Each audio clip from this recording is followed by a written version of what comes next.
ఈశ్వర గ్రహాన్ని తన తోకకి చుట్టి ఆయన మీద శని యొక్క ప్రభావం లేకుండా చూసి శిక్షించినటువంటి వారు స్వామి హనుమ.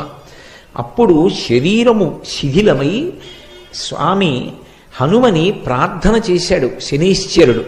అయ్యా, నీ చేత నేను ఇప్పటికే చాలా హింసింపబడ్డాను, నన్ను నీ తోక నుంచి విడిపించు, నీకేం కావాలడుగని అడిగాడు.